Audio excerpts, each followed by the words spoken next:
Muchachos, espero que todos estén muy bien. Vamos a iniciar esta prepa con respecto a su quiz número uno, que involucra las prácticas uno, 2 y 3. En primer lugar, debemos conversar un poquito acerca de la estructura del quiz, que es importante para que ustedes enfoquen la manera en que van a estudiar. El quiz consta de una primera parte que es un caso clínico y además les van a hacer unas preguntas asociadas con respecto a ese caso clínico. Y después tiene una segunda parte con preguntas teóricas, generalmente son conceptos acerca de las prácticas ya vistas. Entonces, bueno, vamos a dividir la prepa de la misma forma para que ustedes estén lo más ordenado posible a la hora de estudiar. Les puse este caso a modo de ejemplo, que bueno, es uno de los casos ya vistos, un paciente de 27 años que se cayó, lo tienen que operar por una ruptura del ligamento de su rodilla y al quinto día presenta fiebre, al quinto día de postoperatorio, fiebre, signos de inflamación con secreción amarillo verdosa. Entonces, este es un caso clínico modelo que les pueden poner. Puede ser algo similar, pero con diferentes datos del paciente. Entonces, ¿qué les van a preguntar con respecto al caso? Primero, el diagnóstico clínico, que en este caso es una infección de sitio quirúrgico. Después, ¿qué espera usted encontrar en el extendido con respecto a la morfología y la disposición de la bacteria y la reacción al gram o la coloración? Esas son las preguntas que les van a hacer en este quiz con respecto al caso clínico. Entonces, vamos a repasar un poquito eso. Recordemos a la morfología, que es la forma que adquiere la bacteria de acuerdo a su pared celular, que puede ser tanto cocos cuando son de forma esférica y también bacilos cuando son de forma cilíndrica. Cuando ustedes les pregunten morfología, solamente tienen que poner o coco o bacilo. Después tenemos a la disposición, que es cómo se presentan en el plano. Los cocos, recordemos, pueden ser diplococos o lo que ustedes les van a preguntar en esta práctica, que pueden ser cocos en cadena o cocos eh, dispuestos en racimos, ¿ok? Y tenemos a los bacilos, que igualmente pueden ser en cadenas, en B, en empalizada, en letras chinas. Y también tenemos a los espirilos. Pero en esta práctica, sobre todo los cocos en cadenas y cocos dispuestos en racimos son los más importantes. Ahora, después tenemos la reacción al gram o la coloración. Es importante repasar todo al respecto con respecto a la coloración de gram porque siempre lo preguntan. Primero, su concepto es una coloración de tipo diferencial porque nos permite clasificar a los microorganismos que vayamos a tener dependiendo de la composición supracelular. En esa clasificación lo vamos a poder clasificar como gram negativos o como gram positivos. Y eso tiene un fundamento que también es pregunta de examen y no se les puede olvidar. ¿Cuál es el fundamento? Pues con la coloración de Gram, las bacterias Gram negativas se decoloran con alcoholacetona y retienen la coloración de contraste con safranina, que los va a teñir de rosado. Ahora, los Gram positivos retienen el colorante primario y se tiñen de color violeta. ¿Cuál es la utilidad de la coloración de Gram? También pregunta de examen, muchachos, no les puede faltar. Son tres clásicas. Primero, permite clasificar a las bacterias, ya sea gram negativas o gram positivas. Segundo, nos permite definir la morfología y la disposición cuando las vemos en microscopio, que son las preguntas de examen. Y tercero, nos permite realizar un diagnóstico presuntivo y guiar la terapia antimicrobiana. La tercera es la más importante y no se les puede olvidar nunca. Ahora, también les pueden preguntar cuáles son los pasos de la coloración de Gram, que es lo que vamos a repasar rápidamente. Primero, el colorante primario es el cristal violeta de genciana, que se cubre la lámina por un minuto y después se lava con agua corriente. Después viene el lugol, que es el mordiente. Eso se cubre la lámina, se deja actuar por un minuto el lugol y después se lava con agua corriente. Después tenemos que cubrir la lámina con alcohol acetona, que es la decoloración, que se deja por 15 segundos y posteriormente se lava con agua corriente y finalizamos con la coloración de contraste con el rojo de safranina que se cubre la lámina por un minuto y después se lava con agua corriente. Esos pasos, muchachos, tienen que fijarlos porque también son preguntas de examen. Y bueno, a modo de ejemplo, siempre hay que recordar algunas bacterias de la clasificación gram positiva y de la gram negativa, porque les pueden pedir algún ejemplo. Entonces, de los gram negativos, sabemos que un coco gram negativo puede ser Neisseria meningitidis o un bacilo gram negativo puede ser Escherichia coli, Pseudomonas aeruginosa, Klebsiella pneumoniae. Todas las enterobacterias son bacilos gram negativos. Y tenemos a los cocos gram positivos que están dispuestos en cadenas, que son los estreptococos, pues, un ejemplo de especies de Streptococcus piógenes y cocos dispuestos en racimos gram positivos, Staphylococcus aureus, Staphylococcus epidermidis, ambas especies. Entonces, importante, muchachos, recordar que la primera letra del género va en mayúscula el resto va en minúscula y la especie va en minúscula y todo va en cursiva y en su examen todo nombre de patógeno, háganle un subrayado, ¿ok? Es importante, muchachos, para que salgan bien, porque por eso quitan puntos. Entonces, ya habiendo visto nuestro caso anteriormente, podemos responder las preguntas con este repaso. ¿Cuál va a ser eh, la morfología de lo que nosotros esperamos encontrar? Entonces, hay que ubicarnos primero cuál es el posible agente causal que nos está generando este caso clínico. Por orden de frecuencia, nosotros sabemos que las infecciones de sitio quirúrgico, que es el diagnóstico, en primer lugar están causadas por Staphylococcus aureus, en segundo lugar por Staphylococcus epidermidis. Entonces, ya nosotros vamos a orientar todas nuestras respuestas con respecto al primer agente causal, que en este caso es el Staphylococcus aureus.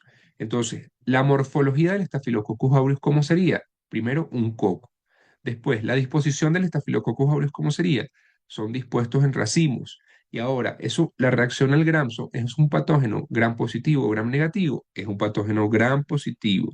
Y eso es lo que ustedes van a contestar porque en el examen no van a tener ningún microscopio para visualizarlo, sino es simplemente ustedes saber cuál es el primer agente y cuáles son la morfología, la disposición y la reacción al gram de esos agentes. Como les dije, no se les puede olvidar Staphylococcus, la morfología, disposición tanto de las aureus como del epidermidis. Muy bien, muchachos. Entonces, ya habiendo visto esa primera parte de lo que sería ese quiz, vamos ahora con la segunda parte que son las preguntas de tipo teórico, ¿ok? Vamos a hacer un repaso sobre el diagnóstico bacteriológico. El mismo consta de 6 pasos, que son toma de la muestra, transporte de la muestra, examen directo de la muestra, el cultivo y aislamiento, las pruebas de identificación y las pruebas de susceptibilidad. Con respecto a la toma de la muestra, que sería el primer paso, nosotros debemos recordar, porque también es pregunta, cuáles son las recomendaciones para una buena toma de la muestra. Pregunta de examen, muchachos, no se les olvide. Primero, debe tomarse la muestra antes de la administración de antibióticos, porque si no, inhibimos el crecimiento de las bacterias. Después, escoger la muestra más representativa que tenga la mayor cantidad de bacterias.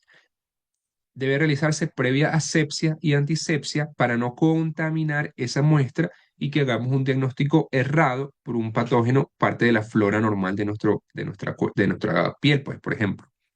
Segundo, tercero ya, adecuada identificación de la muestra. Debemos rotularla con el nombre, apellido, cédula para que el laboratorio sepa de quién es. Debemos utilizar un medio de transporte adecuado y debe ser la cantidad ideal de la muestra que vamos a tomar.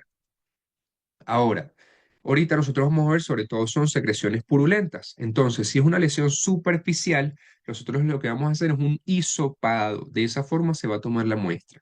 También importante recordarlo por si acaso lo preguntan. Y en lesiones profundas se va a tomar por punción aspiración, pero eso lo vamos a ver más adelante, ¿ok? No, no, sobre todo no en estas prácticas.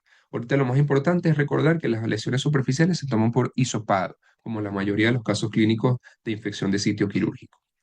Y importante recordar, porque a veces la cátedra se pone maléfica y pregunta anaerobios. Entonces, ¿cómo es la toma de la muestra para un patógeno o pensando en un patógeno anaerobio?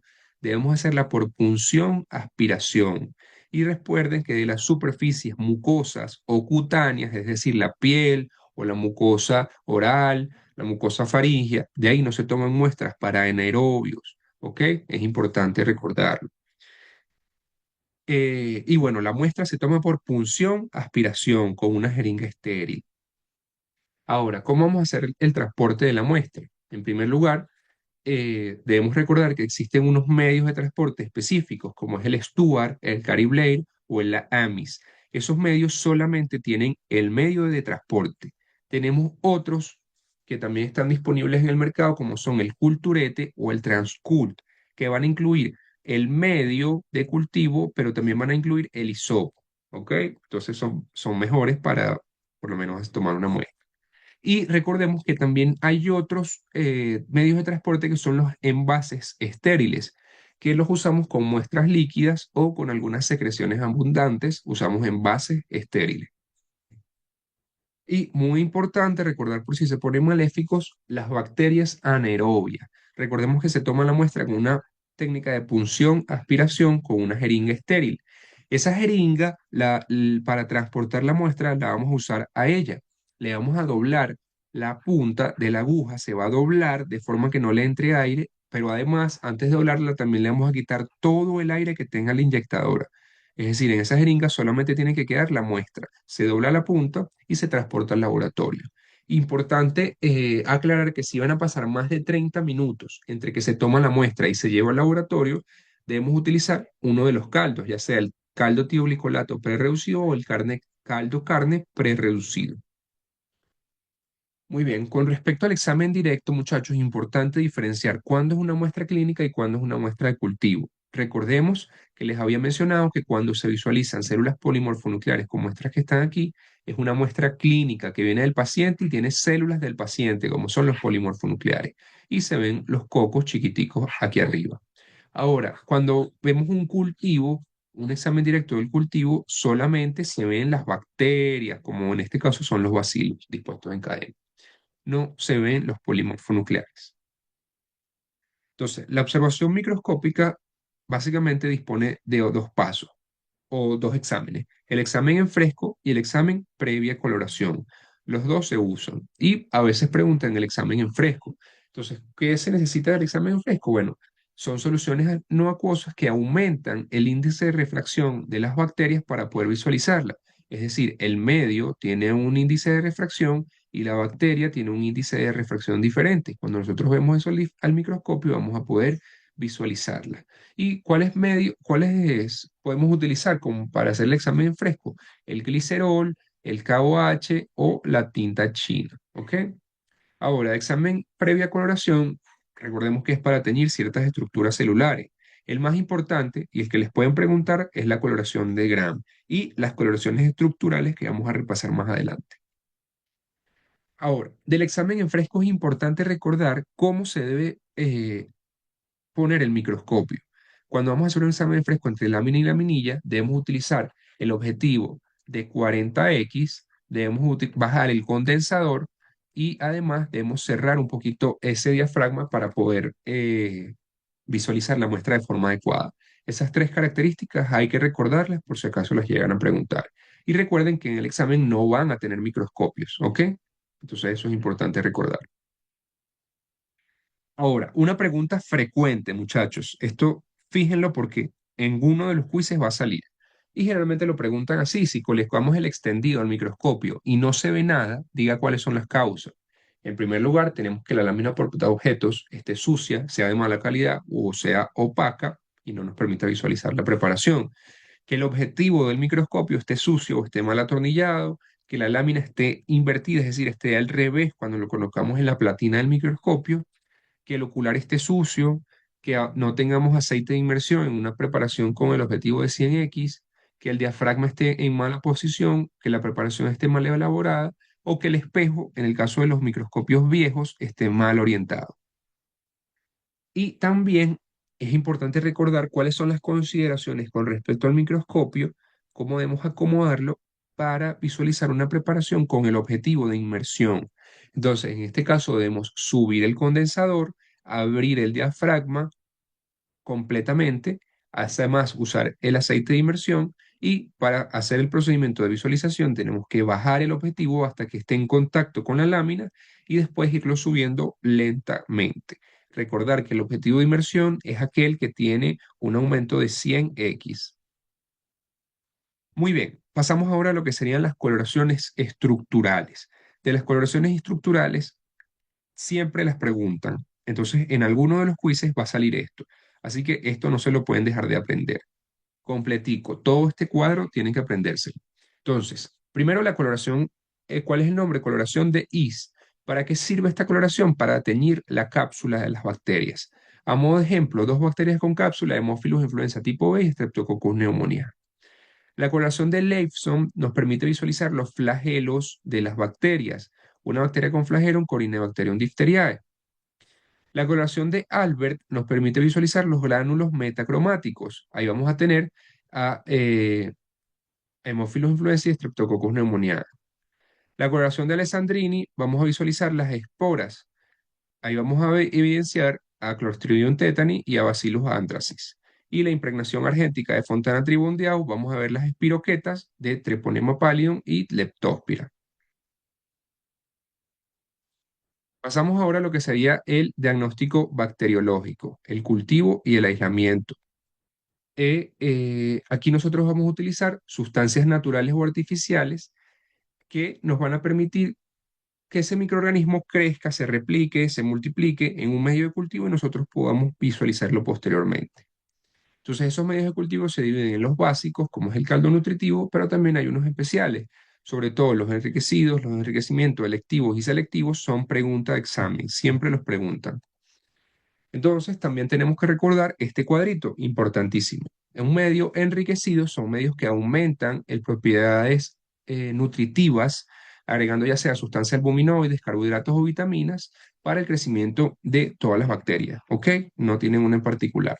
A modo de ejemplo, ¿cuáles son medios enriquecidos? Agar sangre, agar chocolate, el caldo sangre o el caldo suero. Es importante recordarlos porque esos ejemplos también son preguntas de examen y el concepto. Todo esto que está en el cuadro lo preguntan, así que no se les puede olvidar. Medio de enriquecimiento. Es un medio líquido, aquí no hay medios sólidos, solamente son medios líquidos que contienen sustancias que inhiben o enlentecen el crecimiento de la flora acompañante. Mientras tanto, que inhiben el crecimiento de esa flora, favorecen la multiplicación del patógeno que nosotros estamos intentando aislar. Aquí tenemos el medio de PIC, el caldo tetrationado, el agua peptonada alcalina.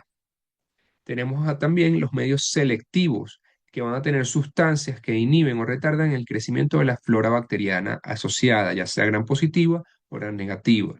Y vemos que se diferencia con el medio de enriquecimiento porque no favorece la multiplicación de un patógeno, simplemente inhibe la flora bacteriana asociada. Ahí tenemos el agar manitol salado, el agar McConkey, el agar Clit. Y por último, tenemos a los medios de tipo electivos que favorecen el desarrollo de determinadas especies sin impedir el desarrollo de otras, ¿ok? Simplemente eligen una bacteria que necesita que crezca y esa es la que van a favorecer. Ahí tenemos el medio Billy Agar, el caldo Todd Hewitt, el medio de Lactrimel y también el medio de Saueraut, que son diferentes. Igual, caldo sangre y caldo suero son diferentes. Ahora, cuando se ponen maléficos, preguntan anaerobios. Entonces, importante recordar cuáles son los medios de cultivo que nosotros podemos utilizar para una muestra de bacterias anaerobias. Podemos usar el famoso agar sangre, que es un medio universal, además es un medio no selectivo, por eso es que es universal. Podemos utilizar el agar CDC, que es un medio no selectivo, y el caldo tiol, que sobre todo se usa en hemocultivos de bacterias aerobias o anaerobias. Entonces, sí les recomiendo recordarse uno para las muestras anaerobias, el agar sangre o el agar CDC. Seguimos con lo que serían las pruebas de identificación. Entonces, esas pruebas de identificación lo que nos van a dejar, nos van a permitir identificar con certeza cuál es el agente causal que está generando la infección. Entonces, tenemos pruebas bioquímicas que evalúan capacidades metabólicas de los microorganismos. Por ejemplo, la presencia de sus enzimas y que con eso generen reacciones metabólicas. Entonces, tenemos la reducción de la manita, la prueba de catalasa, Clicker, los citratos. Esto generalmente no lo preguntan. Y tenemos pruebas serológicas que detectan anticuerpos, ya sea por dos de los métodos, puede ser por aglutinación en látex o coaglutinación. Entonces, es más que todo teórico y no suelen preguntarlo en los quizzes. Nunca lo han preguntado. Pruebas de susceptibilidad importantes también. ¿Cuál es su concepto, su utilidad? Van a permitir determinar la capacidad de los antibióticos para inhibir o detener el crecimiento bacteriano in vitro. Entonces, ¿cuáles son las pruebas de susceptibilidad? El método de macrodilución el caldo, el antibiograma, el método de Epsilon Test y los sistemas automatizados. Los primeros tres son los que nos importan a nosotros aprendernos ahorita. El método de macrodilución en caldo nos permite cuantificar la susceptibilidad de una bacteria y de acuerdo a esa cuantificación nosotros vamos a determinar dos aspectos, la concentración mínima inhibitoria, que su concepto es pregunta de examen, es la concentración más baja necesaria para inhibir el crecimiento bacteriano, y también la concentración mínima bactericida, que es la concentración más baja necesaria para matar a las bacterias. Estos dos conceptos son preguntas seguras en uno de los quizzes porque todos los quizzes son diferentes. Antibiograma, que también es conocido como el método de difusión del disco, nos permite estimar susceptibilidad de una bacteria a los antibióticos. Es decir, lo hacemos de forma cualitativa. Aquí no se hace cuantitativa. Y podemos clasificar a las bacterias en tres categorías: sensible, intermedio o resistente. Esto también lo han preguntado. Entonces, es importante saber el concepto de cuándo es sensible, de cuándo es intermedio y de cuándo es resistente. Recordemos que cuando el rango recomendado de dosis antibiótica es efectivo para inhibir el crecimiento de la bacteria, es una bacteria sensible.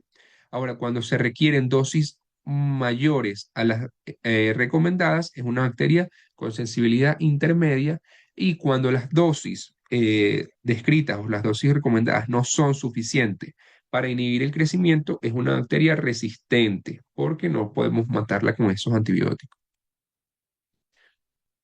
Para el antibiograma, recordemos que tenemos las normas de Kirby y Bauer, que digamos, son las normas para estandarizar el método a nivel internacional y que en todos los laboratorios del mundo se haga con los mismos protocolos y se tengan los mismos resultados, con el objetivo de que finalmente se puedan comparar esos resultados. Entonces, esas son unas consideraciones que debemos conocer. En relación al cultivo, deben ser monobacterianos, deben tener una concentración específica de 10 a la 8 bacterias por mililitro, lo que equivale al patrón de turbidez 0.5 McFarland. El agar Müller-Hinton es el medio de cultivo a utilizar, no hay otro. Esto no se les puede olvidar porque también lo pueden preguntar. Y los discos impregnados con antibióticos tienen que tener unas concentraciones establecidas por el método de Kirby-Bauer, no pueden estar vencidos, deben conservarse a menos 20 grados si no están abiertos, y si ya se abrieron deben mantenerse a 4 grados.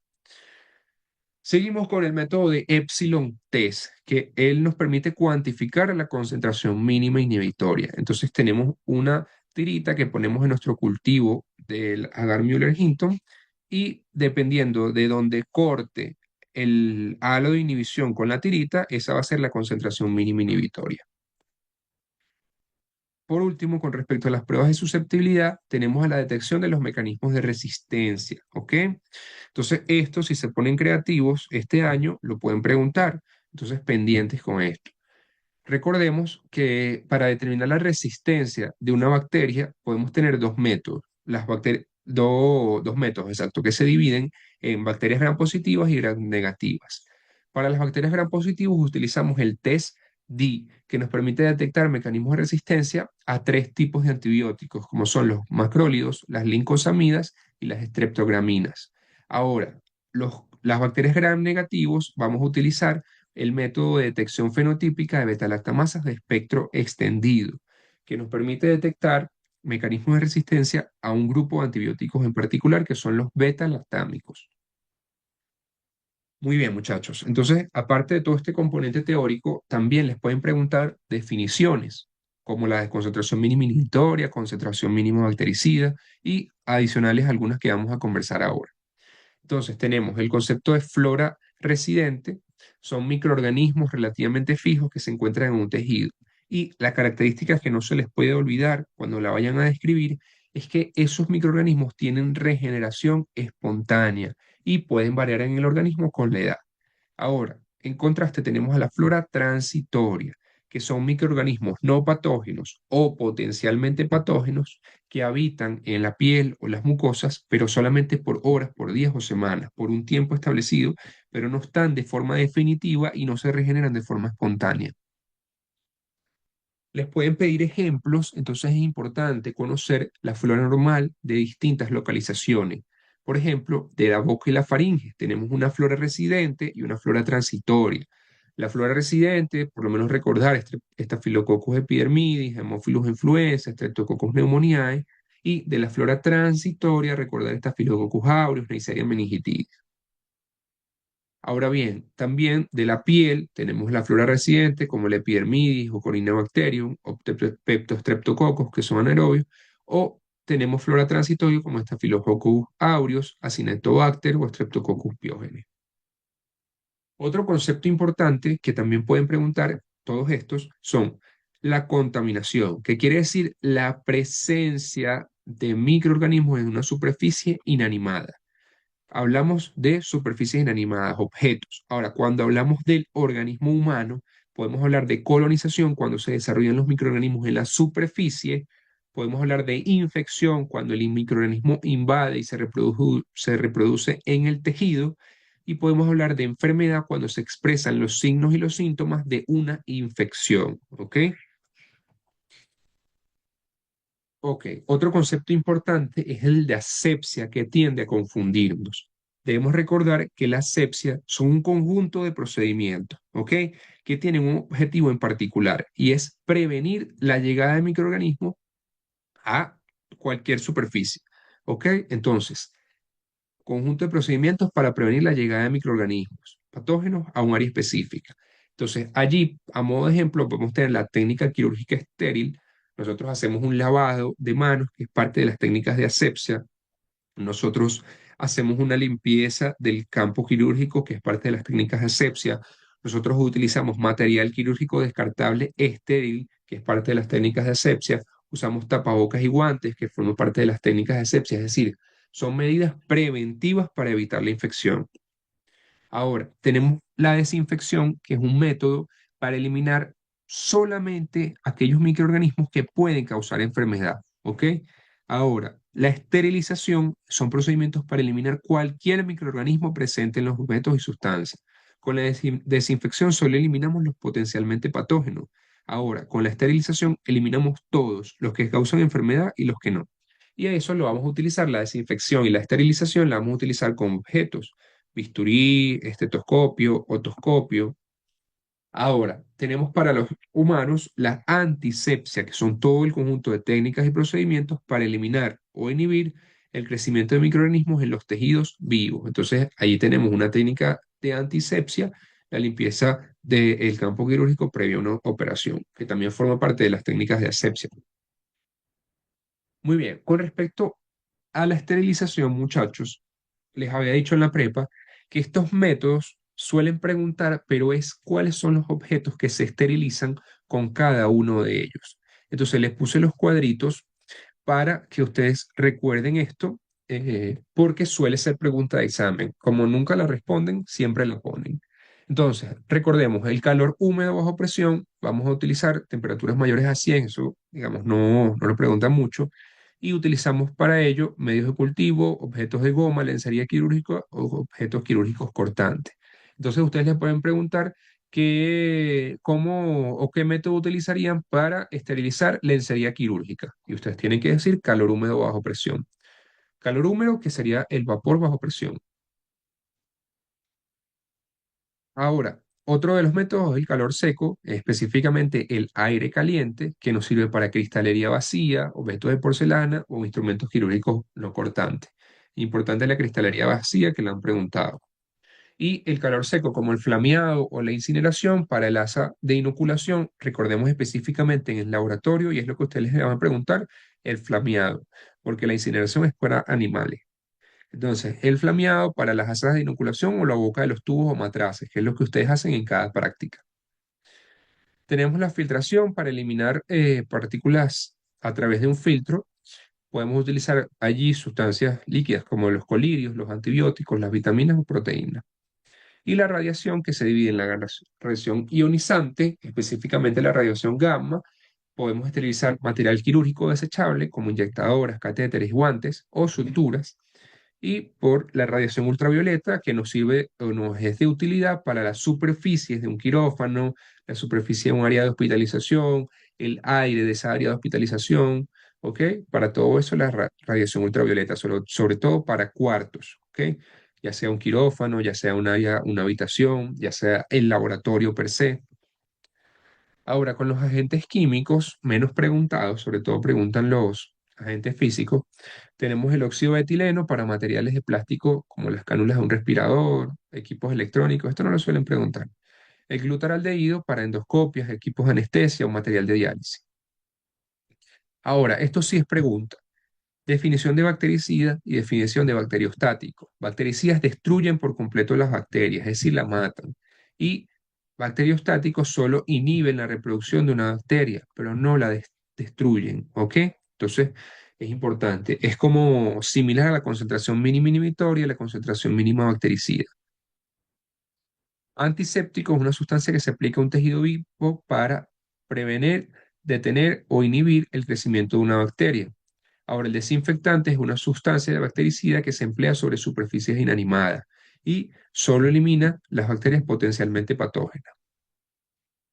Características de un desinfectante ideal, pregunta de examen pendientes con esto, que tenga una alta toxicidad, que no sea tóxico para el hombre o los animales, que sea soluble en agua y los líquidos orgánicos, que no se combine con la materia extraña, que tenga una acción a la temperatura ambiente o temperatura corporal, que no tenga acción destructiva sobre el tejido en el cual se está usando, que sea inodoro y tener poder desodorante y además tener acción detergente. Entonces, estas 8 características pendientes, porque en algunos quizzes los han preguntado. Muy bien, muchachos, ya finalizando, tenemos las infecciones asociadas a la atención de la salud, que es lo que denominamos con las siglas IAS, pilas con este concepto, que son infecciones que no están presentes ni clínicamente ni en periodo de incubación cuando el paciente ingresa a un centro hospitalario. Entonces, tenemos una temporalidad específica que son infecciones que aparecen posterior a las primeras 48 horas del ingreso o en las primeras 72 horas del egreso. ¿Cuáles son estas infecciones? En primer lugar, las infecciones del tracto urinario, que están asociadas con una sonda vesical, y recordemos algunos patógenos, los principales como son Escherichia coli o Pseudomonas. Infecciones del torrente sanguíneo asociado al uso de catéter, como lo son Staphylococcus epidermidis, como lo son Staphylococcus aureus. Y infecciones de sitio quirúrgico, que son las más preguntadas en los casos clínicos, como Staphylococcus aureus, Staphylococcus epidermidis, como los principales agentes causales. ¿Ok? Muy bien, muchachos, vamos a la última etapa, que son los casos clínicos. Recordemos que la primera parte consiste de casos clínicos. Entonces, para que ustedes estén ubicados con los que ya hemos conversado. Primero tenemos un paciente masculino que ingresó al hospital para la resolución quirúrgica de una hernia inguinal. Al segundo día, después de haberlo operado, presenta fiebre, presenta inflamación y presenta secreción amarillo-verdosa en la herida operatoria. ¿Ok? Entonces, siempre que nos hablen de herida operatoria y secreción, inflamación y fiebre, tenemos una infección de sitio quirúrgico. Recordemos los agentes causales más frecuentes: Staphylococcus aureus, Staphylococcus epidermidis. El siguiente caso, una paciente que fue al hospital por una cesárea electiva y a los 3 días de poroperatorio presenta fiebre, inflamación y secreción amarillenta a nivel de la herida operatoria. Igualmente, muchachos, una infección de sitio quirúrgico. Agentes causales, estafilococcus en primer lugar. Entonces, recuerden que esto puede ser uno de los casos. Y a ustedes les van a preguntar adicionalmente la morfología, la disposición y la reacción al gram. Entonces, nos ubicamos. Diagnóstico: infección de sitio quirúrgico. Pensamos adicionalmente, ¿cuáles son los agentes causales por orden de frecuencia? En primer lugar, tenemos el Staphylococcus aureus. Ok, entonces ahora, ¿cuál es la morfología del Staphylococcus aureus? Es un coco. ¿Cuál es su disposición? Se disponen en racimos. ¿Y cuál es su reacción al gram? Son gram positivos. Con eso les aseguro que tienen bastantes puntos asegurados, porque son preguntas seguras. Es lo que la cátedra quiere que ustedes practiquen, que sepan cuál es morfología, que sepan cuál es la disposición y que sepan cuál es la reacción al gram. Entonces, un poquito de diagnóstico bacteriológico, porque en algunos casos se ponen creativos en esta práctica y lo preguntan. Ya a partir de las siguientes prácticas siempre lo preguntan. En esta es la única que a veces no lo hacen. Entonces, por ejemplo, con estos casos de infección de sitio quirúrgico, la muestra, recordemos que es una lesión superficial, entonces la vamos a tomar por hisopado, ¿ok? Se va a transportar, puede ser en un medio como Stuart o Cary-Blair, y el examen directo vamos a ver abundantes polimorfonucleares, porque es una muestra tomada del paciente, y además los cocos gram positivos, que se disponen en racimos. Entonces, si ustedes les preguntan qué esperan encontrar en el examen directo, ustedes van a escribir: por medio de la coloración de Gram vamos a poder evidenciar abundantes polimorfonucleares y cocos gram positivos dispuestos en racimo. ¿Qué medios de cultivo utilizarían para cultivar un Staphylococcus aureus? Ustedes pueden utilizar dos, muchachos, y recuérdense eso por si acaso llegan a preguntarlo: agar sangre y agar manitol salado. Cualquiera de los dos sirve para cultivar el Staphylococcus aureus. Hasta ahí es lo que quiero que ustedes se aprendan para este quiz. Tenemos otros casos: una paciente obesa con diabetes tipo 2 que presenta una lesión de 4 a 5 centímetros en la región plantar. Esa lesión tiene bordes evidentes y venidos y además tiene un fondo con abundante secreción de aspecto amarillo verdoso. Ese paciente se le tomó una muestra y se le realizó una prueba de Gram. o una coloración de Gram, en donde evidenciamos cocos gram positivos dispuestos en cadenas cortas, aisladas y en racimos, y además bacilos gram negativos y bacilos gram positivos. Entonces, con estos casos, sobre todo, les piden a ustedes interpretación de los resultados, ¿ok?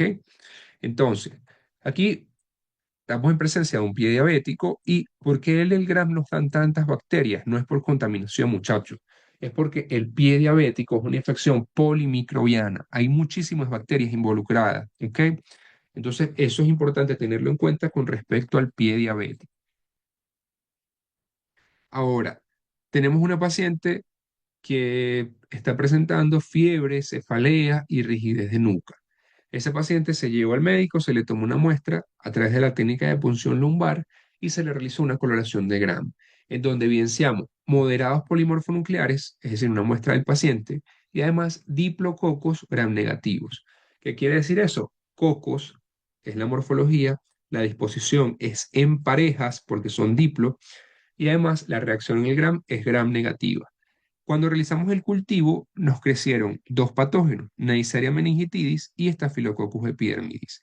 ¿Qué quiere la cátedra con ustedes cuando les pongan este caso? Que ustedes analicen el resultado del gram y el resultado del cultivo.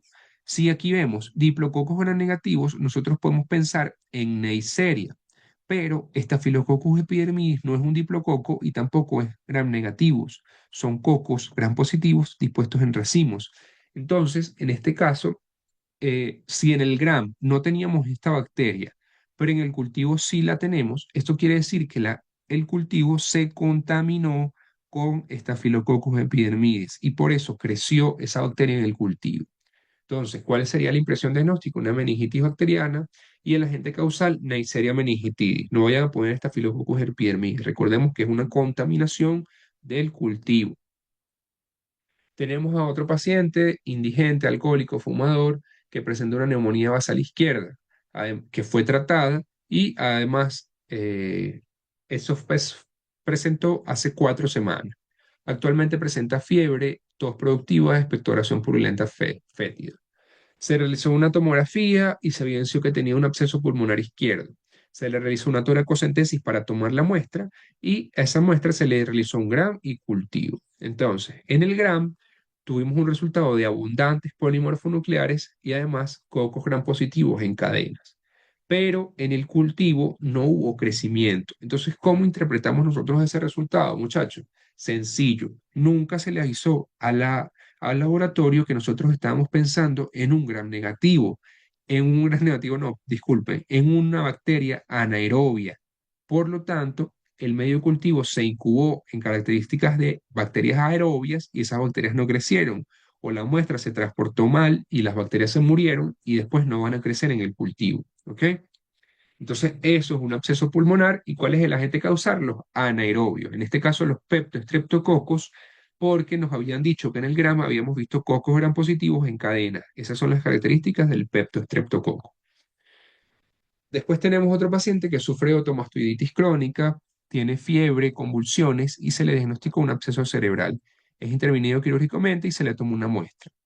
Se realizó un gram donde vimos abundantes polimorfos y cocos gram positivos en cadena. Y en el cultivo no hubo crecimiento. Entonces, igualito, muchachos, en el gram no se le informó al laboratorio que era una bacteria anaerobia la que nosotros estábamos sospechando y el cultivo no se incubó en las características de una bacteria anaerobia. Por lo tanto, las bacterias no crecieron porque se murieron.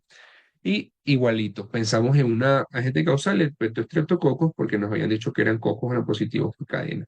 ¿Y por qué pensamos en anaerobios? Porque no crecieron en el cultivo. Eso es la razón por la cual nosotros vamos a pensar en anaerobios, además de que son uno de los agentes causales de abscesos cerebrales, de abscesos pulmonares. ¿Ok? Todo lo que es abscesos, hay que pensar en anaerobios y descartarlo. Y bueno, muchachos, esto es todo por este quiz. Usen las preguntitas que les pasé por el grupo, porque esos son las preguntas frecuentes, son modelos de quiz, y con eso les aseguro que van a salir bastante bien. Les deseo mucho éxito y que todo salga fino en sus quizzes.